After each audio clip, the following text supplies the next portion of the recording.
রাজধানীর খুচরা বাজারে চড়া চালের দাম সপ্তাহের ব্যবধানে বেড়েছে ব্রয়লার মুরগি ও ডিমের দরও আগের দামে বিক্রি হচ্ছে পেঁয়াজ, ডাল, সয়াবিন তেল। তবে কেজিতে কিছুটা কমেছে খোলা চিনির দাম। চড়া ইলিশের বাজারে নিত্যপণ্যের দাম নিয়ে স্বস্তি নেই ক্রেতার মাঝে। দাবি উঠেছে জিনিসপত্রের দাম হাতের নাগালে রাখার।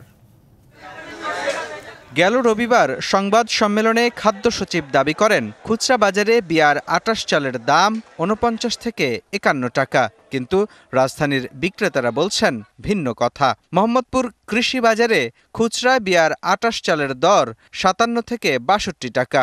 বাজারে সবচেয়ে কম দামের চালের দরও ৫০ টাকা কেজি। মোটা চাল যেটা ওটা ৫০ থেকে ৫২ টাকা। আগে সপ্তাহে যেরকম আসলে এখন ওই রকম আছে। ৬০-৬৫ টাকা চাইলো আর কি, যেটা যে মোটো ২৮ সাধারণ মানুষের জন্য আর একটু কম হলে গ্রহণযোগ্য হয় আর কি। ভোক্তাদের স্বস্তি দিতে গেল সপ্তাহেই পেঁয়াজ ও আলুর শুল্ক সমন্বয় করেছে সরকার। তবে এমন সিদ্ধান্তের তাৎক্ষণিক কোনো প্রভাব বাজারে নেই। পাইকারি বিক্রেতারা বলছেন কম দামের পণ্যের সরবরাহ এলেই দাম কমবে।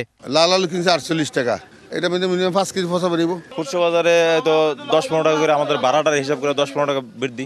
নতুন করে যে আলু আসলে আশা করি বাজার আরো কমবে। পেঁয়াজ চলতেছে আমাদের দেশি ফরিদপুর ১০৫ টাকা। নিত্যপণ্যের দাম নিয়ে সন্তুষ্ট নন ক্রেতারা। তাদের অভিযোগ ডাল, তেল, চিনি সবকিছুর দামই বেশি।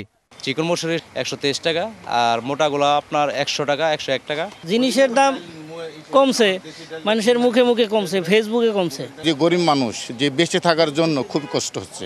এদিকে সপ্তাহের ব্যবধানে কেজিতে ১০ টাকা বেড়েছে ব্রয়লার মুরগির দাম। বিক্রি হচ্ছে ১৯০ টাকা কেজি। আর সোনালী মুরগি ২৮০ থেকে ২৯০। ডিমের ডজন ১০ টাকা বেড়ে হয়েছে ১৬০ টাকা। ডিমের তো ১৫০ ছিল ১৬০, ১০ টাকা এখানে ডজনে বাড়ছে। সবজি বাজারেও খুব বেশি স্বস্তি নেই।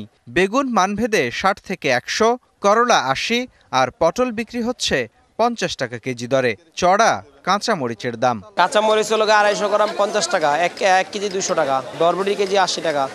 শসা আছে দেশিটা ৬০ টাকা কেজি।